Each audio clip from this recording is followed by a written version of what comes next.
And labor, we just had our SEIU convention last weekend. And last weekend, as we gathered, SEIU is one of the most powerful bodies of unionized workers in the world, really.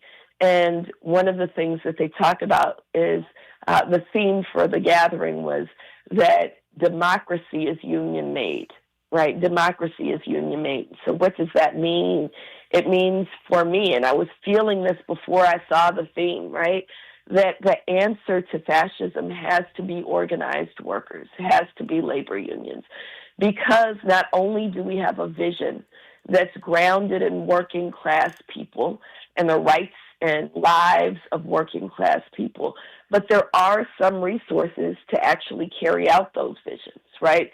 There's resources to be able to gather together. There's resources to be able to push agendas and advance policies. And so labor unions are more important now than ever, and it's why Donald Trump hates them so much. So congratulations to the nurses now. Everybody got to support the UCLA workers. Everybody got to support the Starbucks workers. If you're not already boycotting Starbucks, this is your reminder. We're boycotting Starbucks. But also really support unionization and the rights of unionized workers or an organized workforce. That one was supposed to be at the University of California. It's been called off because I guess the university... Oh, that's the one. Yeah, the university system, the nurses union reached a deal with them on pay and benefits. That was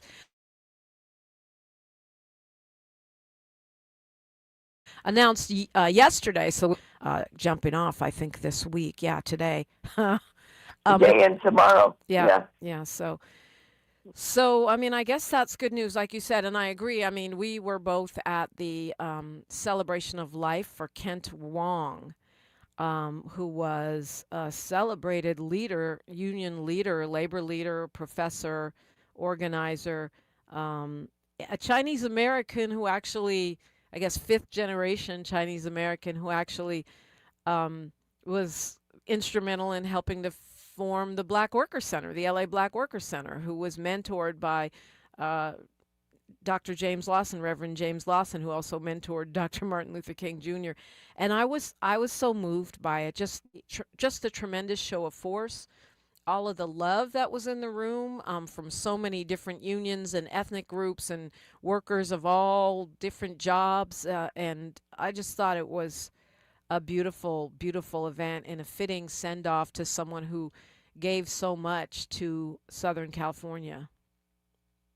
Yeah, I was fortunate to have been in space, shared space, and to have known Kent Wong, although listening to other people's stories, I was like, wait, did I really know Kent Wong?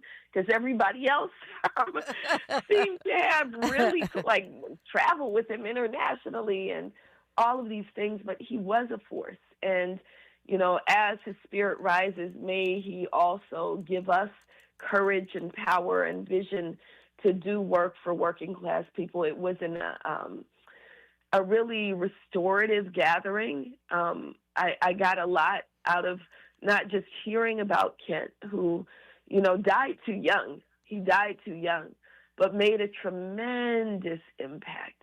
I got a lot, not just out of that, but also out of who was in the space, out of all of these folks. And Dominique, they had to have it at a university or a college. They had it at Trade Tech College, and the hall was too full.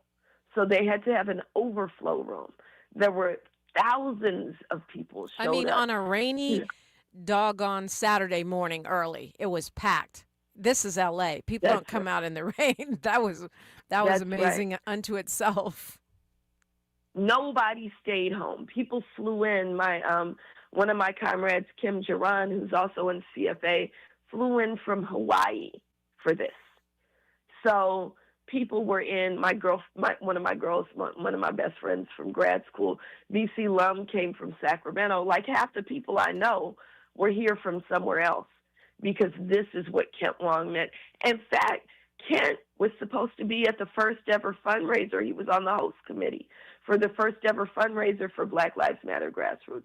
and he couldn't come because he fell ill, and ultimately didn't make it. But we're grateful for his life, and I pray that we learn a lot from his life. Again, vision and courage. And you talk about Black and Asian solidarity. We're from the Bay, so we know all about that, right? Yeah, in a real way, not in a symbolic way. Dr. Melina Abdullah is my guest. I invite you into the conversation. 800-920-1580. 800-920-1580. You know where you're at. Unapologetically progressive. First things first with Dominique DePrima when we come forward. All I need is one mic. With a KBLA Talk 1580 editorial, I'm Tavis Smiley. Let me be clear about what we're witnessing here. A textbook case of talking about communities instead of talking with them. Pedro Pizarro, president and CEO of Edison International, found time this week to sit down with the LA Times to discuss their so-called fast pay program for those impacted by the Altadena-Eaton Canyon fire. We think it is neither fast nor fair, but when we organized the community town hall, Southern California Edison first confirmed participation and then abruptly canceled. There was no time available on Mr. Pizarro's calendar for a face-to-face conversation with the individuals and families who have lost everything due to the negligence of Southern California Edison. This is not an accident. This is a choice about who deserves direct engagement and who gets managed through press statements. When you talk to the LA Times about people, you control the narrative. You get to frame the issues on your terms, with your spin, filtered through journalists who may or may not push back. But when you show up to a town hall, you face real questions from real people experiencing real problems. There's no PR buffer. There's real accountability. This pattern of being available to corporate media but unavailable for community dialogue sends a clear message about whose voices matter and whose don't. It's the kind of disrespect that hides behind busy schedules and prior commitments, but the community sees right through it. If these issues are important enough to discuss with the LA Times, they're important enough to discuss directly with the people living them. Anything less isn't just disrespectful, it's a fundamental failure of leadership and accountability. Mr. Pizarro says in the LA Times interview, I need to go to the supermarket in Pasadena or Altadena and be able to look people in the eye. We want to do the right thing for our community. You had a chance to look folk in the eye at our town hall meeting last week, but you didn't show up. And then we invited you for a one-on-one conversation here at the station, but you have yet to confirm. So please, stop with the gaslighting. With a KBLA Talk 1580 editorial, I'm Tavis Smiley, and as always, we welcome your feedback.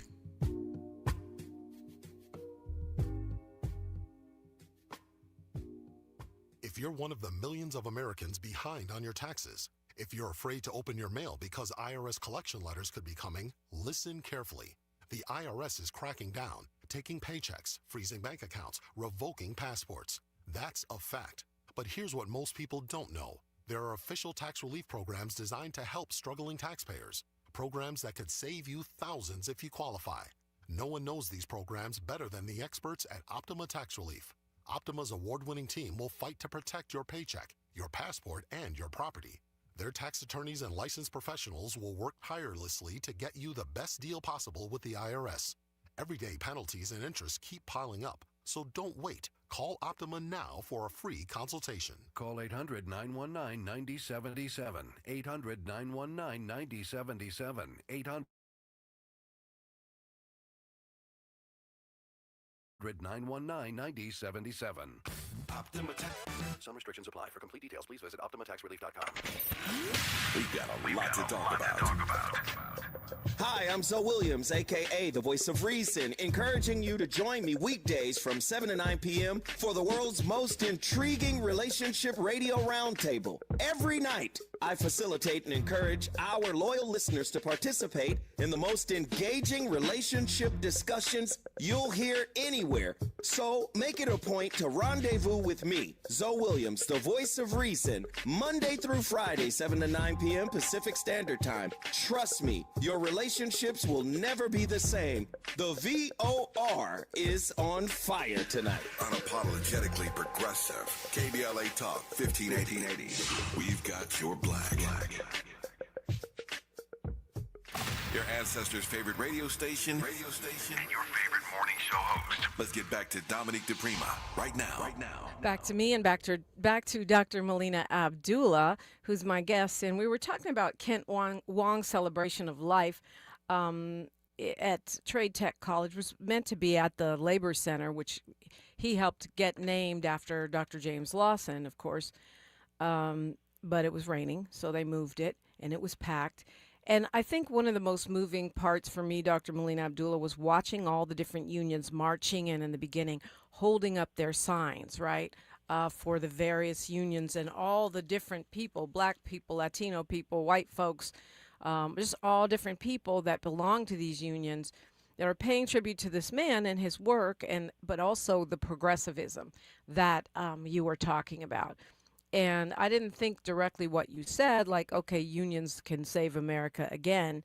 But when you say it, it makes sense. And I think we have fallen victim to these stereotypes about unions being fat cats holding cigars or being something other than us, when in fact, labor is just that. It's just workers who come together to get better deals from corporate bosses.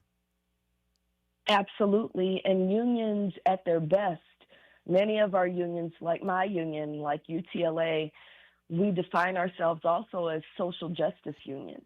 So the president of the California Faculty Association, one of my comrades, Sister Margarita Berta Avila, she'll say that we are social justice unionists. So what does that mean? Yes, we want better wages, better working conditions. In CFA, we always say that faculty working conditions are student learning conditions. So if you think about the role that CFA has played in, exposing cancer clusters on campuses, that's not just for the faculty who work there.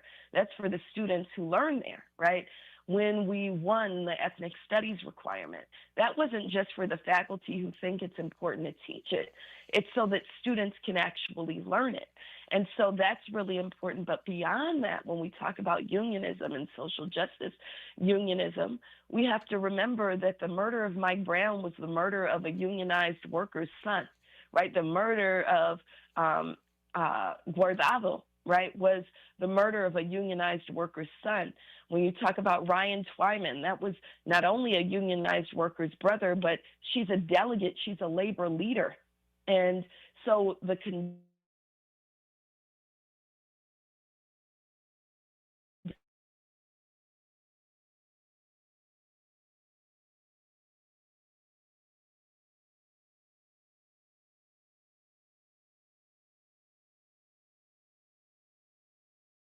richest man in the world and Jeff Bezos, right?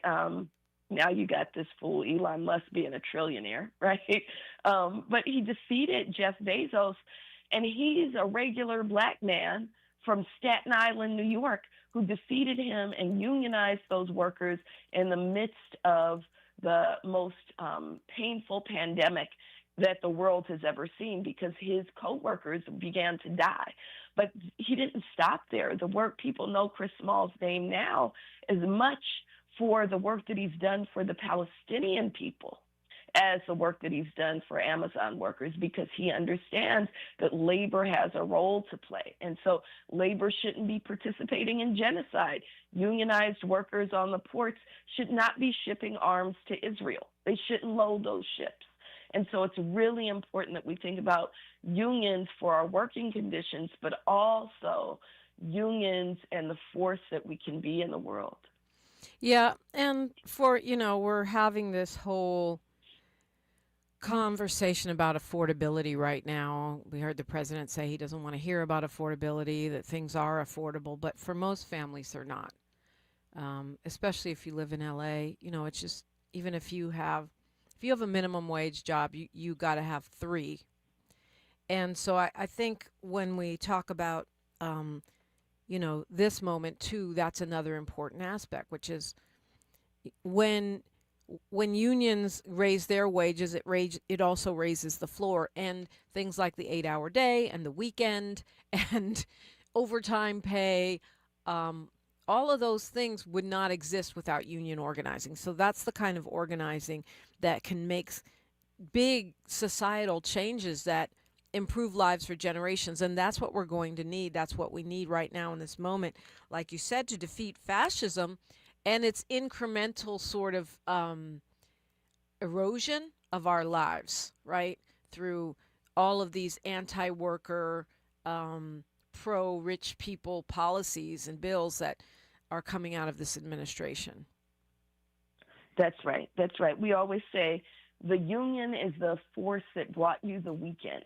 Yeah. There was no weekend before unions. And I know that when we look at the history of unionism, people will point out, look, unions in their more formal sense were exclusionary of Black people. They were. And we have to confront the terrible history of the AFL, right? However, we also have to grant our grandmothers credit in forming unions in the workplace, in the first place, right? Unions were formed. The first unions were formed by Black women who were recently emancipated from slavery, right? Black washerwomen in Mississippi were the first unionists who refused to be pitted against each other as workers. They were taking in what they call piecework. So they were taking in, I'll wash this shirt or I'll wash these pants, and they would the pay would be by the piece of clothes that they were washing. And what white supremacy tried to do is say, okay, well,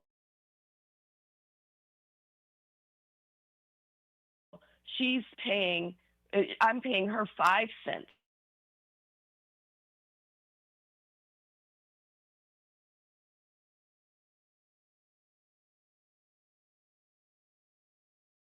They're about is saying that, no, we're all in this together.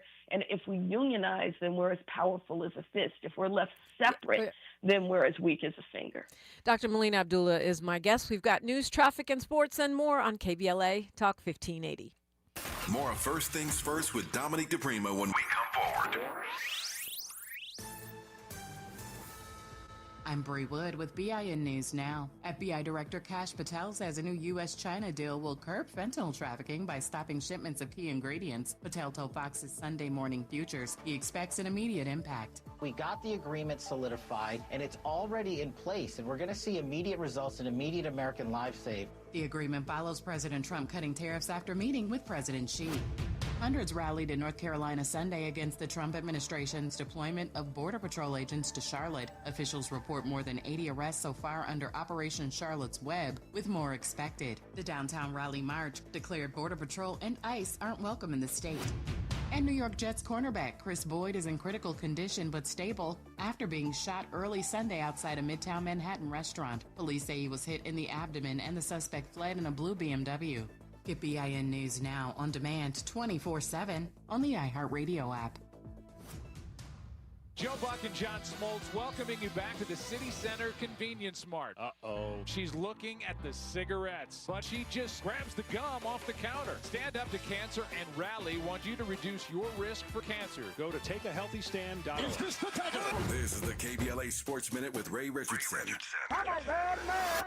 LeBron may be getting close to making his debut for his 23rd NBA season.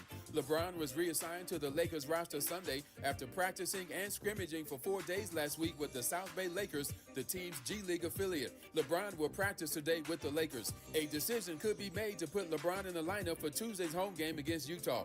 LeBron has been out since training camp with a sciatic nerve condition in his lower back and left leg. The Rams took over first place in the NFC West after their 21-19 showdown win over Seattle at SoFi. Seattle kicker Jason Myers missed a 61-yard field goal attempt at the final buzzer. The 8-2 Rams intercepted Seattle quarterback Sam Darnold 4 times. The Chargers were embarrassed in Jacksonville Sunday. They lost 35-6. The Chargers dropped to 7-4, 2 games behind Denver in the AFC West. No debates, no speculation, just the info you need. That's your KBLA Sports Minute. I'm Ray Richardson. More news, opinions, and conversation when we come forward on KBLA Talk 1580. Established in 2020 during a time of deep racial unrest across our state and country, the Black Freedom Fund was created to make sure that leaders and organizations working to support Black communities and build power have the resources they need to stay in the fight for the long haul. We believe that those closest to the issues impacting our communities know best how to solve them. That's why in just the last 5 years, we've granted more than $45 million to over 200 grassroots organizations across California. That is the largest collective investment in Black organizing in history, and we're just getting started. We are clear-eyed and committed, more now than ever, to our people, our power, and our possibility. Join us in creating a future where Black people harness their full power to shape their lives and realize a just world for all. Learn more at fundblackfreedom.org.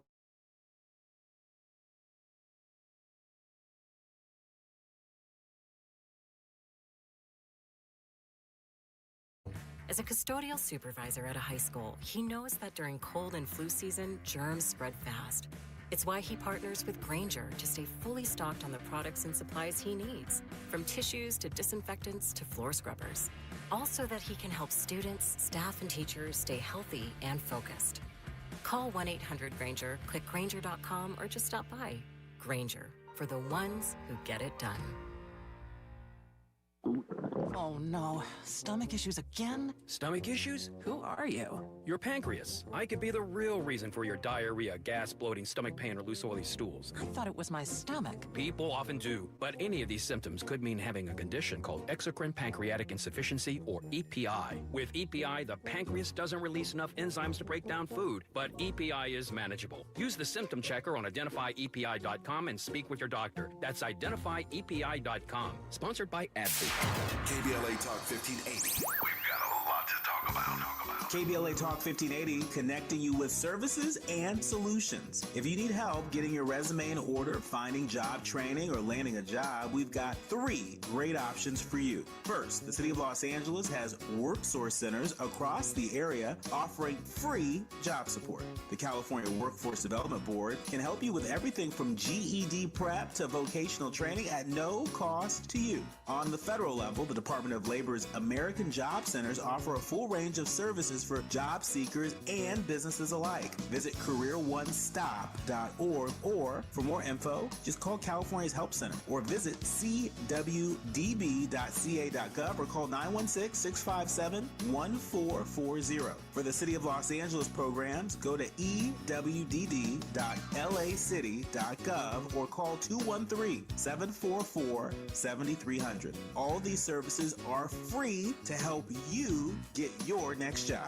This is a community call to action from KBLA Talk 1580. Thanks for waking up with Dominique DePrima on KBLA Talk 1580. I do thank you on this rainy morning. Dr. Melina Abdullah is with me. And wow. Okay, so let's talk about Black Xmas, because I know we're finna run out of time, just like we did last time you were on the show, and we said we were going to talk about Black Xmas, and we ended up doing like a 40-second PSA at the very end of the show. So what is Black Xmas? What are we meant to be doing, and what does it mean?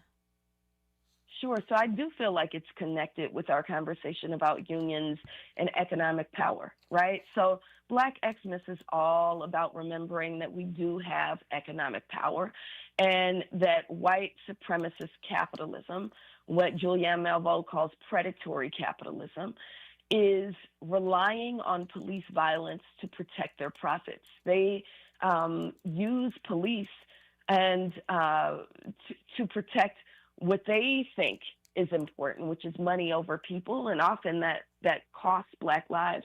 So Black Xmas was birthed in the name of John Crawford, who was a 22-year-old Black father who was inside a Walmart store. You should never shop at Walmart for many, many reasons, but this is another one. John Crawford was inside the Walmart store. He was handling store merchandise. This was in Beaver Creek, Ohio. And he was handling store merchandise when they called police in on him, and police shot this Black father dead in the aisle of the store. So we decided that it's important for us to divest this was, illuminating that we have to divest altogether from white supremacist capitalism. That means don't spend your money at places that call police on Black people for simply shopping there, right? And so what we're doing and what we've been doing since John Crawford was murdered is we say we build Black, buy Black, and bank Black. What does that mean? Shake off consumerism, right? So they try to get you into this frenzy around this time of year, telling you have to buy, buy, buy. Do you really need those things?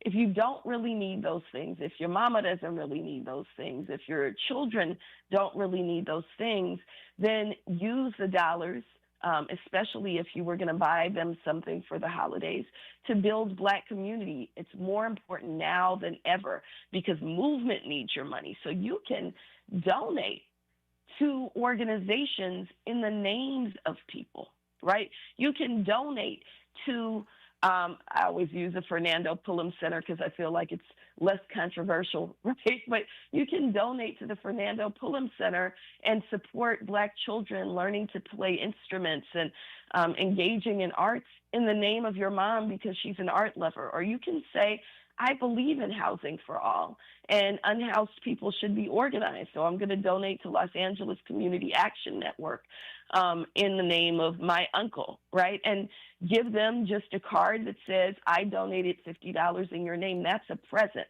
right? But it also has an impact. So build Black.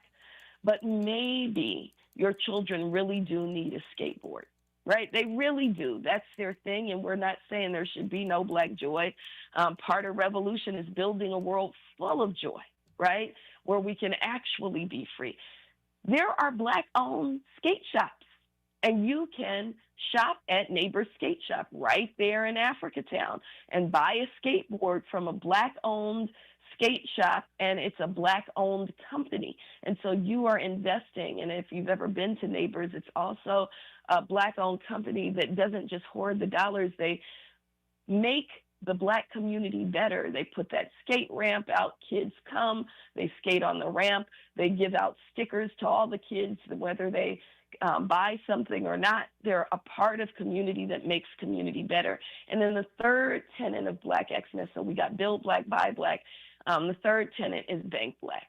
And I always tell people, I use Wells Fargo as an example. Why do you think they have a stagecoach as their emblem? What do you think they were doing, right? When you talk about Chase Bank, who do you think they were chasing, right? Banks made their first profit off of our enslaved ancestors. Don't let them hold your money and make money off of your money. And then we can go up to contemporary times, to redlining, to subprime lending, to predatory lending, to the ways in which Black people are treated when they walk in. We all saw the video of what happened to Ryan Coogler at Bank of America and the Black contractor also at Bank of America. So you can move your money. It doesn't even cost you anything to do that, and go to a place.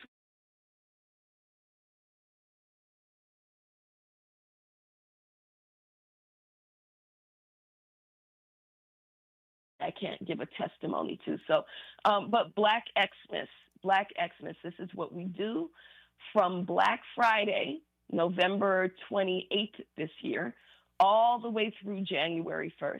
And the hope is that it'll be a practice that you engage in for the rest of the year. I know in my house, we try to shop Black. We buy Black whenever we can buy, and we don't, whenever we can, we try to buy Black. And we don't, we try not to submit to too much consumerism. So. Yeah, it's challenging because of the constant propaganda, really.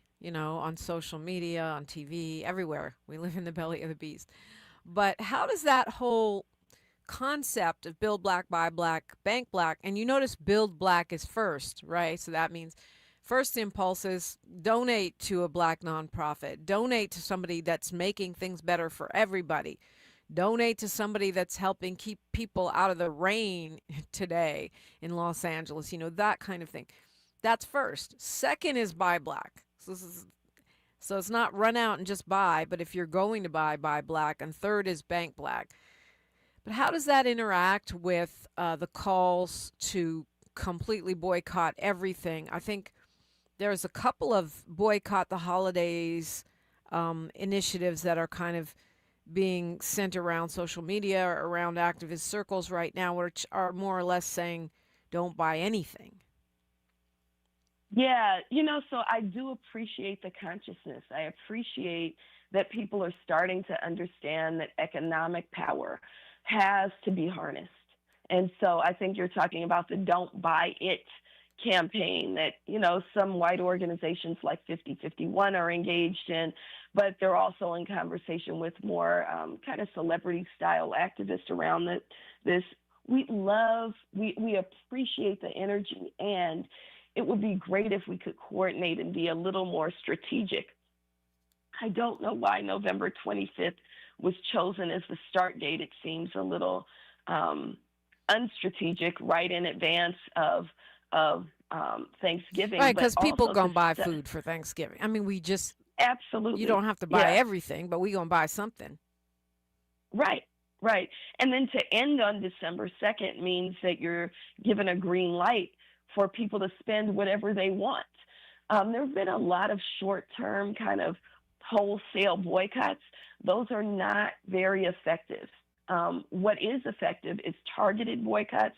So we're supposed to be targeting Starbucks right now. Targeting right? Target. And also targeting Target and targeting Walmart, right? For many reasons. Those are effective.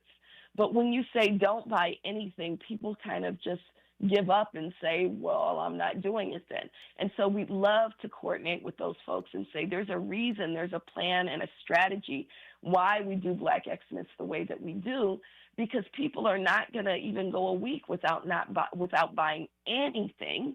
But if we can focus our money, direct our money, then we can help grow the things that we want as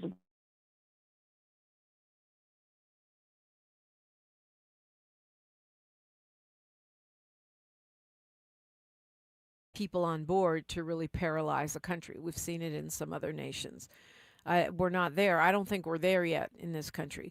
And so to me, just saying don't buy anything, how does that help small Black businesses that are feeding families because they're not getting employed or because they've been laid off through the, discriminatory layoffs and so-called budget cuts of this current administration? How does that support communities that are trying to sustain themselves right now? And to me, that's one of the issues too. Unless you're in a general strike, I need some kind of action that allows poor people, Black people, Latino people to eat throughout the holidays.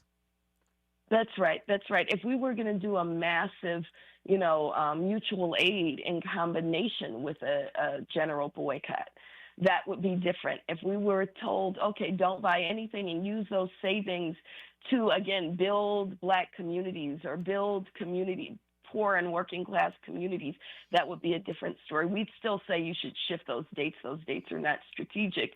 But but there has to be something else. So abolition is about absolutely tearing down the thing that you don't want, but it's also about building what you do want. So we'd love to be in conversation with those folks. People can find out more about Black Xmas at blackxmas.org, blackxmas.org. And if they follow BLMLA's social media, one of the things that we do at BLM Los Angeles on Instagram is we post a Black-owned business every single day from November 27th this year, the day after Thanksgiving, through January 1st, so you can know where to go if you need that skateboard. Dr. Melina Abdullah is my guest. You're always welcome in. I'm Dominique DePrima for KBLA Talk 1580. A safe place to go loud. A great place for progressive politics. KBLA Talk 1580. Protect yourself from Medicare card scams. Scammers may call, email, or even knock on your door claiming they need your Medicare info, asking for money or threatening to cancel your benefits. Don't fall for it. It's a scam. Remember, Medicare doesn't need to verify your information. They already have it. Medicare won't charge you for a new card and will never threaten to cancel benefits. Check your Medicare statements for suspicious charges and report scams to the California Senior Medicare Patrol at 1-855-613-7080. We're here to help. In California, all workers have rights, no matter their immigration status. If you or a family member were detained by federal immigration authorities and did not receive your final paycheck, contact the Labor Commissioner's office. You can file a claim even if you left California or the U.S. Call 833-526-4636 from the U.S. or outside the country 001-833-526-4636. Document wage theft and report it to the Labor Commissioner's office. This is the story of the one. As a custodial supervisor at a high school, he knows that during cold and flu season, germs spread fast. It's why he partners with Granger to stay fully stocked on the products and supplies he needs, from tissues to disinfectants to floor scrubbers. Also that he can help students, staff, and teachers stay focused. Call 1-800-GRANGER, click Granger.com, or just stop by. Granger, for the ones who get it done. Oh no, stomach issues again? Stomach issues? Who are you? Your pancreas. I could be the real reason for your diarrhea, gas, bloating, stomach pain, or loose oily stools. I thought it was my stomach. People often do, but any of these symptoms could mean having a condition called exocrine pancreatic insufficiency, or EPI. With EPI, the pancreas doesn't release enough enzymes to break down food, but EPI is manageable. Use the symptom checker on identifyepi.com and speak with your doctor. That's identifyepi.com. Sponsored by AbbVie. Lena Bloom for the Bail Project. Imagine you're stuck in a jail cell and you can't afford bail and someone offers you a way out. Just plead guilty and you can go home and kiss your kids goodnight. What do? What thousands have. You plead guilty whether you are or not. Cash bail makes poverty a crime. That's why the Bail Project helps those who can't afford it while fighting to end cash bail. Because freedom should be free. Brought to you by the Ad Council. KBLA Talk 1580. We've got a lot to talk about. KBLA Talk 1580, connecting you with services and solutions. If you need help getting your resume in order, finding job training, or landing a job, we've got 3 great options for you. First, the City of Los Angeles has worksource centers across the area offering free job support. The California Workforce Development Board can help you with everything from GED prep to vocational training at no cost to you. On the federal level, the Department of Labor's American Job Centers offer a full range of services for job seekers and businesses alike. Visit careeronestop.org, or for more info, just call California's Help Center or visit cwdb.ca.gov or call 916-657-1440. For the City of Los Angeles programs, go to ewdd.lacity.gov or call 213-744-7300. All these services are free to help you get your next job. This is a community call to action from KBLA Talk 1580. Heard any other talk radio lately that sounds anything like this? We didn't think so. You're listening to Unapologetically Progressive KBLA Talk 1580.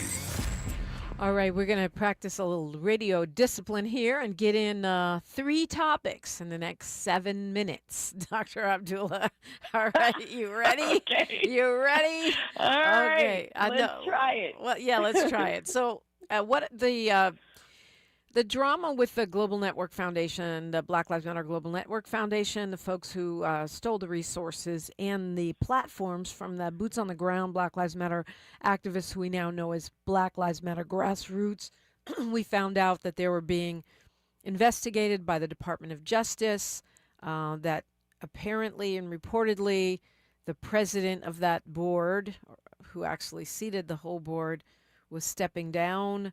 Is there anything new on that?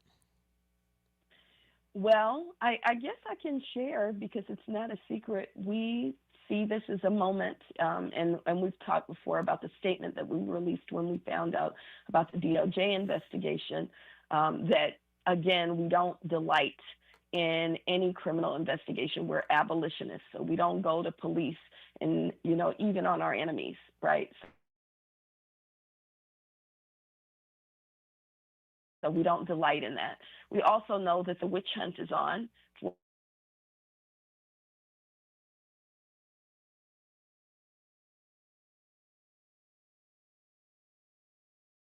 our resources, platforms, and good name.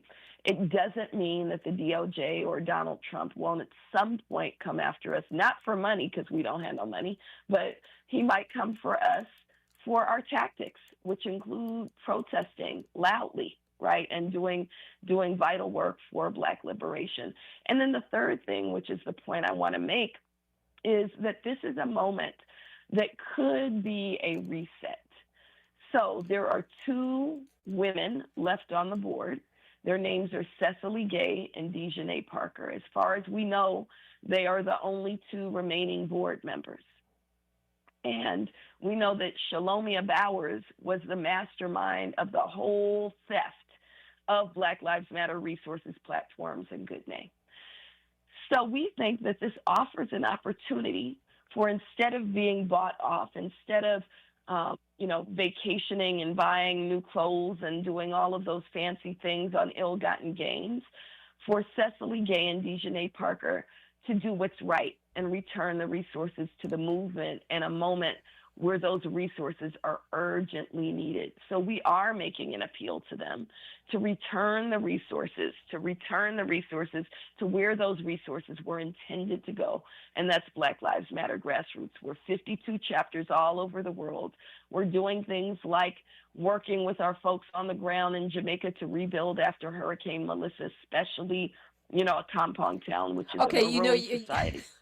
I know I talked too long. No, it's not that you talked too long. You just don't let me ask the next question, which was, we were going to cover 3 topics, and I know you guys talked about Jamaica. So how can people help? Yeah, so Jamaica is devastated after Hurricane Melissa. One of the places that's devastated is this place, a compound town, which when we think about Queen Nanny of the Maroons, which I know most KBLA, most of our folks know Queen Nanny of the Maroons and about Maroon societies. It's one of the societies that was devastated. And so it's one of the places that we're focusing rebuilding efforts on, as well as Trelawney. And people can help by donating to BLM Grassroots. We're sending the mother of David Josiah Lawson and the sister of David Josiah Lawson. They're leaving on Wednesday morning to help with the rebuilding efforts in Trelawney, which is where Sister Charmaine is from.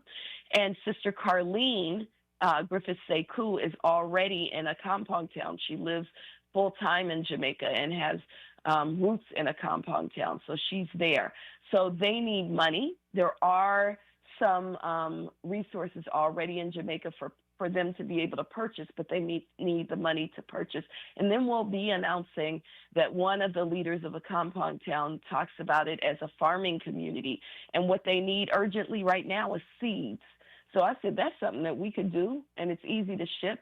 We're going to do a seed drive. We just need to look into if there's any barriers we need to overcome to get seeds out to a compound town so they can continue with their farming work. And of course, Charmaine is one of the impacted mamas of Black Lives Matter Grassroots. So it's powerful that she's going there.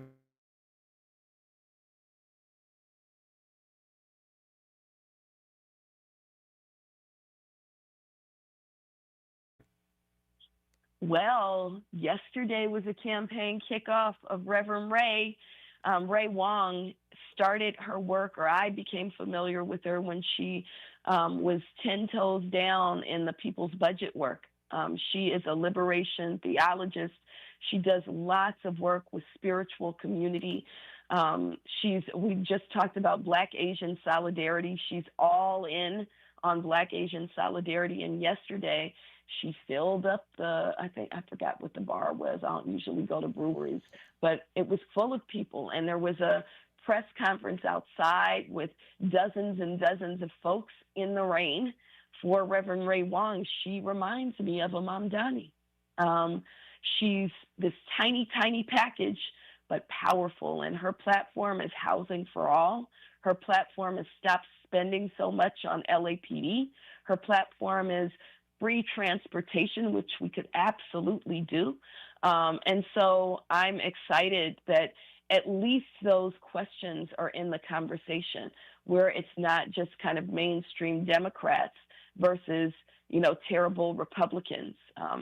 But there's also some kind of more holistic views of how things can change in the city of Los Angeles to make it a city for all of our people. I mean, it's gonna be crowded right now. You have Austin Butner, who's a billionaire, former deputy mayor, but also, as you say, a Democrat. He's not Rick Caruso, who was a Republican for until about 10 minutes ago. The word is he's jumping back in. He spent over $100 million of his own money last time trying to be mayor. And, of course, you got Karen Bass, the incumbent. And I don't know who else. There's probably some people I'm forgetting right now. And now Reverend Wong, who's going to be flanking the mayor on the left. Do you think this means, it could mean that Mayor Bass doesn't end up in the runoff and we end up with two white billionaires going up against each other, or, you know what I'm saying, or who knows what?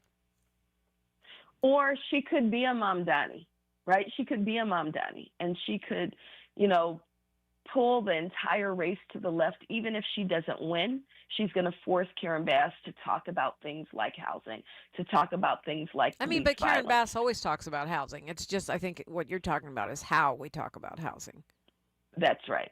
That's right. Yeah. So talking about it and doing it are two different things, right? Yeah.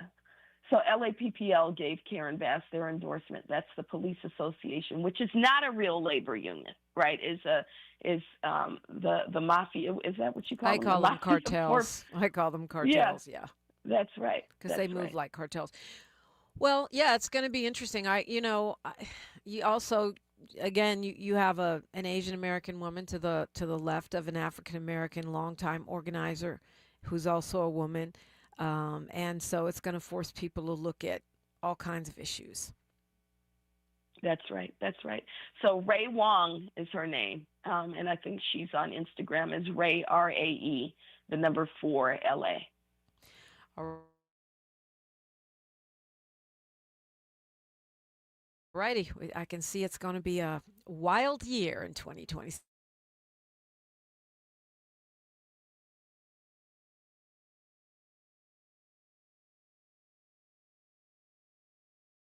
Xmas, it's blackxmas.org. Great to talk with you, Dr. Abdullah. Thank you so much for stopping in. Thank you, Sister Dominique. All righty, it's time for Mindful Monday. Let's get our heads on right next. KBLA Talk 1580. KBLA 1580 Santa Monica. I'm Bree Wood with BIN News Now. FBI Director Kash Patel says a new U.S.-China deal will curb fentanyl trafficking by stopping shipments of key ingredients. Patel told Fox's Sunday Morning Futures he expects an immediate impact. We got the agreement solidified, and it's already in place, and we're going to see immediate results and immediate American lives saved. The agreement follows President Trump cutting tariffs after meeting with President Xi. Hundreds rallied in North Carolina Sunday against the Trump administration's deployment of Border Patrol agents to Charlotte. Officials report more than 80 arrests so far under Operation Charlotte's Web, with more expected. The downtown rally march declared Border Patrol and ICE aren't welcome in the state. And New York Jets cornerback Chris Boyd is in critical condition,